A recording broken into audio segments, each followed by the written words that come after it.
दोस्तों, तो आज हम बात कर रहे हैं बद्रीनाथ धाम की। जी हाँ दोस्तों, बद्रीनाथ धाम जो कि उत्तराखंड की वादियों में स्थित है, उसके बारे में आज हम इस वीडियो में डिटेल से बात करेंगे और बताएंगे कि क्या है इसका रहस्य। इसके बारे में भी हम आपको इस वीडियो में बताएंगे। जी हाँ दोस्तों, बताया जाता है कि उत्तराखंड की वादियों में भगवान विष्णु स्वयं भक्ति करने लग गए थे। तो बर्फ से बचाने के लिए भयंकर सर्दी के कारण उनके ऊपर बर्फ जमने लग गई थी।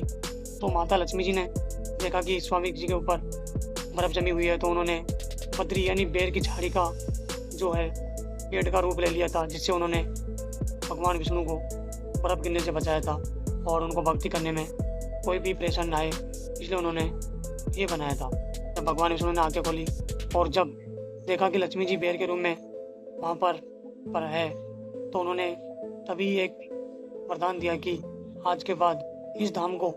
बद्रीनाथ धाम के नाम जाना जाएगा। आखिर इनके रहस्य क्या है वो हम आपको इस वीडियो में बताएंगे। यहाँ दोस्तों बता दूं, उत्तराखंड की वादियों में बद्रीनाथ का धाम स्थित है, जो कि चमत्कारों और अनसुलझे रहस्यों से भरा हुआ है, जिसका आज तक पुरातत्व विज्ञान भी उसके बारे में अच्छे से नहीं बता पाया कि क्या वजह है, जिस वजह से यहाँ के जो रहस्य है उनको विज्ञान भी सुलझा नहीं पा रहा है। दोस्तों मैं आपको बता दूं, बद्रीनाथ धाम 6 महीनों के लिए ओपन होता है और 6 महीनों के लिए बंद हो जाता है, क्योंकि बद्रीनाथ धाम में भयंकर वो ज़बरदस्त बर्फबारी होती है, जिसकी वजह से वहाँ का जो धाम है ओनली गर्मियों में 6 महीने के लिए ओपन होता है। साधु जब 6 महीने ओपन होता है तब इसमें अच्छी तरह से की जाती है, लेकिन 6 महीने जब बंद होता है तो इसमें एक जलता हुआ दिया रखा जाता है और भगवान बद्रीनाथ की माला चढ़ाई जाती है। उसके बाद 6 महीने के लिए कपाट बंद कर दिए जाते हैं, लेकिन बताया जाता है कि 6 महीने बाद जब ये कपाट ओपन होते हैं तो बताया जाता है कि इसमें जो दिया है, दीपक है, वो जलता हुआ ऐसे कैसे दिखाई देता है, और जो तुलसी जी, भगवान की तुलसी जी जो माला है वो भी वैसे जैसे आज ही चढ़ाई हो ऐसे ही लगती है। इस रहस्य को आज तक विज्ञान भी सुलझा नहीं पाया है, क्या इसका रहस्य है, इसके बारे में विज्ञान भी आज तक पूरी डिटेल में नहीं बता पाया है। दूसरा जो रहस्य है वो बताया जाता है कि भगवान बद्रीनाथ के पास में ही एक धारा की तरह गर्म पानी उबलता हुआ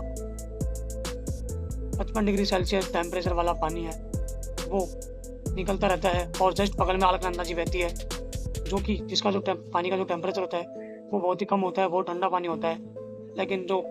पानी निकलता रहता है उसका जो टेम्परेचर है वो खौलता हुआ पानी होता है। इसका जो रहस्य है वो भी आज तक विज्ञान नहीं बता पाया है। तीसरा जो रहस्य है, यहाँ बताया जाता है कि भगवान बद्रीनाथ के मंदिर में शंख नहीं बजाया जाता है। जी हाँ दोस्तों, बता दूं, पूरे भारत में शंख बजाकर ही आप आरती करते हैं, पूजा करते हैं, शंख बजाया जाता है, लेकिन भगवान बद्रीनाथ का धाम एक ऐसा धाम है जहाँ पर शंख नहीं बजाया जाता है। मान्यताओं के लोगों का मानना है कि माँ लक्ष्मी अपने ध्यान में भगवान विष्णु को ध्यान भंग ना हो, इसलिए बताया जाता है कि यहाँ शंख नहीं बजाया जाता है, कि यहाँ शंख बजाने से भगवान विष्णु जी का जो ध्यान है वो भंग हो जाता है, इसलिए लोगों का मानना है कि यहाँ शंख बजाना